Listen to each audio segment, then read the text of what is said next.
अस्सलाम वालेकुम। आज हम एक बहुत इंपॉर्टेंट टॉपिक डिस्कस करेंगे जिसमें we have the eye reflexes.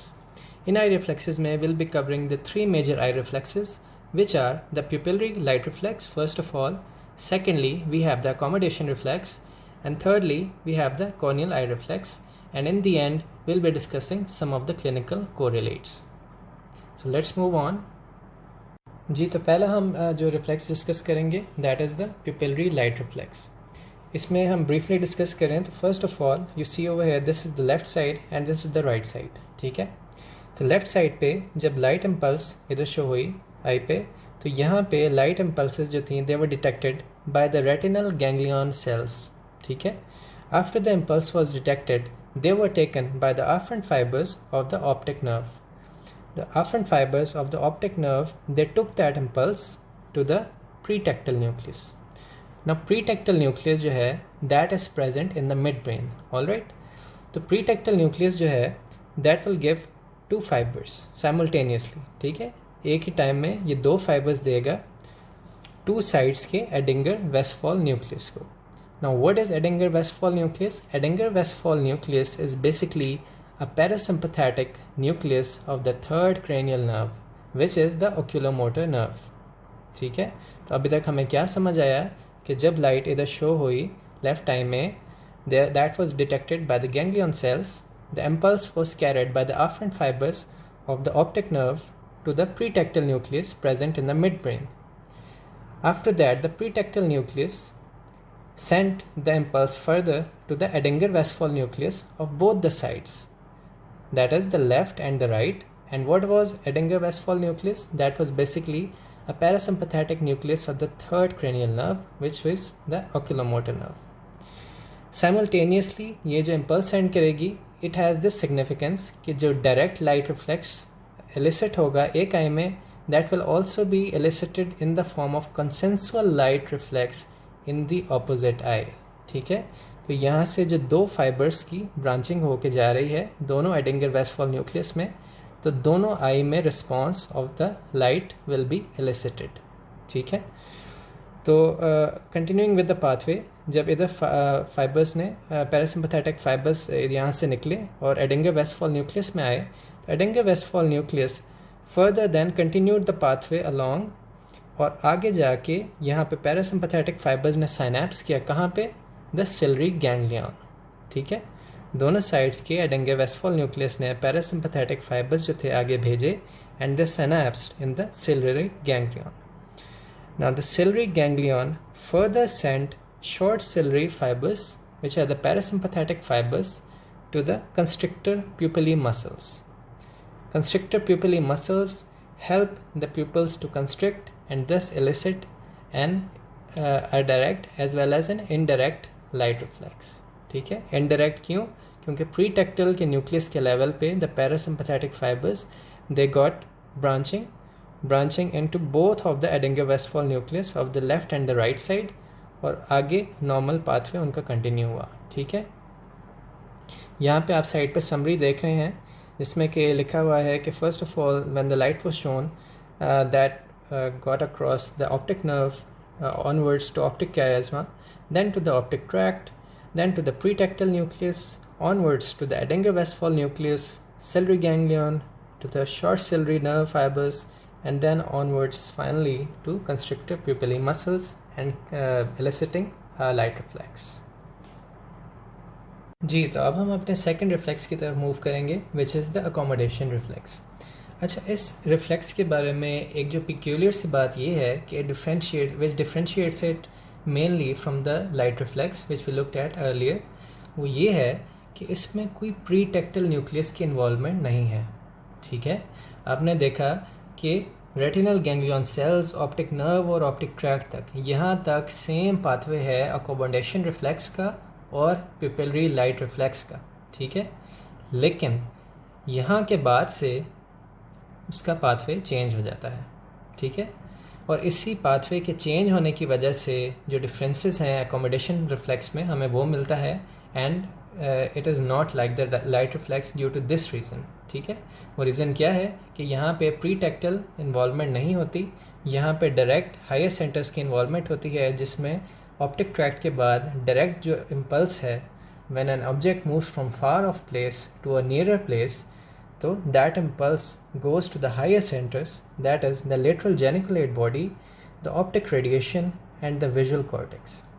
Visual cortex आपको पता है ऑसिपिटल एरिया में होता है, तो जैसे ही इम्पल्स वहाँ पे रीच होती है तो that area communicates with the prefrontal cortex. ठीक है, ऑसिपिटल एरिया जो है that communicates with the prefrontal cortex. अच्छा, यहाँ भी अब एक पिक्यूलियर सी बात आ जाती है कि यहाँ पे पाथवे की 2 तरह के फाइबर्स में डाइवर्जेंस हो जाती है। ठीक है, यहाँ पे आप जो ग्रीन एरोज देख रहे हैं ये एक पाथवे है जो कि एक पाथवे को शो कर रहा है, और ये जो ऊपर एरोज जा रहे हैं जो ऑरेंज कलर में शेडेड हैं ये दूसरा पाथवे शो कर रहे हैं। ठीक है, तो हमने इधर क्या सीखा कि ऑप्टिक ट्रैक तक सेम पाथवेज थे पिपिलरी लाइट रिफ्लेक्स के और अकोमोडेशन रिफ्लेक्स के। तो उसके बाद जो अकोमोडेशन रिफ्लेक्स में है that moves on to the higher centres. ठीक है, प्रीफ्रंटल कॉर्टेक्स तक इम्पल्स जब पहुंचती है तो यहाँ पे 2 फाइबर्स फर्दर ब्रांचिंग होती है। जो पहले फाइबर्स हैं they go to the oculomotor nucleus, then to the oculomotor nerve and then to the medial rectus. ठीक है, ये जो फाइबर्स का पाथवे है, पैरासिम्पैथेटिक फाइबर्स का पाथवे है, इसकी वजह से आई की कन्वर्जेंस होती है। When an objects move from a far off place to a near place, तो जो convergence of the eye balls होती है that occurs due to this pathway. ठीक है, जो कि ब्राउन कलर में इधर शेडेड है। अब सिर्फ जो है कन्वर्जेंस ऑफ आई बॉल नहीं होती, कन्वर्जेंस के साथ साथ पिपिलरी कंस्ट्रक्शन भी होती है। ठीक है, तो यहाँ पे आप दूसरे टाइप ऑफ फाइबर्स जो हैं यहाँ पे इनकी ब्रांचिंग होती है and they move on first of all to the same pathway. ठीक है, यहाँ से ये लाइट रिफ्लेक्स से अलग हो गया था, हायर सेंटर से मूव कर गया, लेकिन यहाँ पे आके it again join the light reflex pathway from the Edinger Westphal nucleus. ये ऐसे समझ लें कि यहाँ पे इसने बस छोड़ी और यहाँ पे आके इसने अगेन बस पकड़ ली। किस चीज़ के लेवल पे? एडिंगर वेस्टफॉल न्यूक्लियस के लेवल पे। ठीक है, यहाँ पे लाइट रिफ्लेक्स को छोड़ा, यहाँ पे अगेन पकड़ लिया तो यहाँ पे अगेन वही पाथवे फॉलो होगा लाइट रिफ्लेक्स का कंस्ट्रक्टर प्यूपिली तक, जिसकी मदद से कंस्ट्रक्शन ऑफ द प्यूपल्स होगी। तो to sum it all up, first of all जब इम्पल्स इधर से आई यहाँ पे इसने बस छोड़ी। ठीक है, बस छोड़ के ये हायर सेंटर से मूव कर गया। जब ये प्रीफ्रंटल कॉर्टेक्स तक पहुंचा तो प्रीफ्रंटल कॉर्टेक्स से फर्दर 2 टाइप्स ऑफ फाइबर्स की ओरिजिनेशन हुई। फर्स्ट टाइप ऑफ फाइबर्स जो थे they followed the pathway on to the medial rectus which cause the eye ball to converge towards the object. और जो सेकेंड टाइप ऑफ फाइबर्स थे उन्होंने वापस जो बस छोड़ी थी पहले लाइट रिफ्लेक्स की, वो अगेन एंड में आके बस पकड़ ली लाइट रिफ्लेक्स की, और एडिंगर वेस्टफॉल न्यूक्लियस से they continued on to the constrictor pupillae muscles, thus constricting the pupils। ठीक है, और थर्ड एंड फाइनल जो चेंज होता है accommodation reflex में वो ये होता है कि the thickness and the diameter of the lens increases। ठीक है, तो ये certain changes और differences हैं which you need to remember and keep in mind। ठीक है, the third reflex which we have here is the corneal eye reflex। तो corneal आई reflex में क्या होता है, यहाँ पे आप bottom side of the page पे देख रहे हैं एक डायग्राम जो बनी हुई है। इसमें ये फिंगर जब आके कॉर्निया को टच कर रही है तो एक रिफ्लेक्स ब्लिंकिंग ऑफ द आई होती है। ठीक है, तो इसका पाथवे क्या है, ये भी सिंपल सा है, it's not as complicated as the accommodation and the light reflex pathway. ये एक सिंपल सा पाथवे है जिसमें whenever the finger touches the cornea और any object which touches the cornea, तो आफ्रेंट फाइबर्स जो होते हैं वो ophthalmic branch of the trigeminal nerve के थ्रू आगे जाते हैं। ठीक है, यहाँ पे कोई ऑप्टिक नर्व के इन्वॉल्वमेंट नहीं है। Just keep this thing in your mind. This thing is often tested in examinations के corneal reflex afferents are carried by the ophthalmic branch of the trigeminal nerve। ठीक है, they carry on the impulse and further synapse at the level of medial longitudinal fasciculus। The medial longitudinal fasciculus in turn synapses with the main motor nucleus of the facial nerve। और the main motor nucleus of the facial nerve है उसके parasympathetic efferents जो होते हैं they supply the orbicularis oculi muscle। ठीक है, ये जो ब्राउन कलर से शेडेड है these are actually the muscles. और जब ये फेशियल नर्व के फाइबर्स जो हैं the synapse in the orbicularis oculi that causes the reflex blinking of the eyeball. जी, now moving on to the last part of the lecture, which is the clinical correlate. अब ये clinical correlate is very important, ठीक है.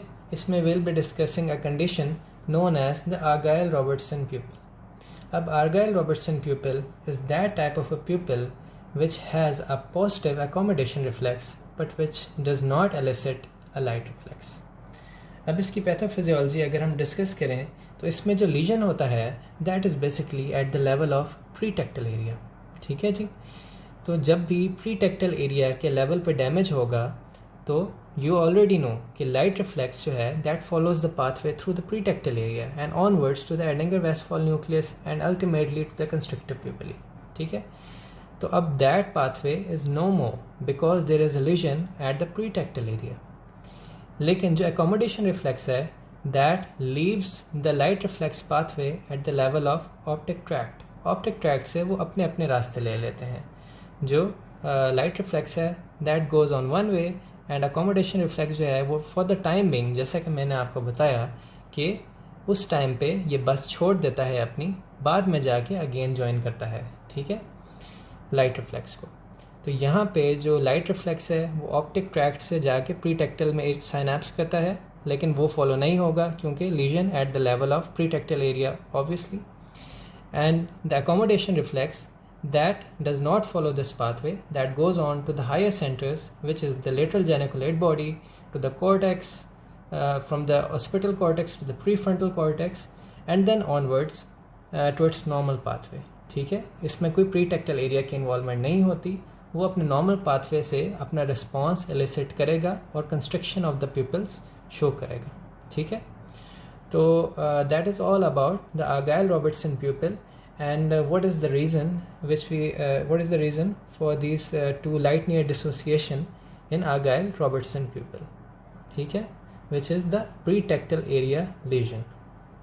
Thank you so much.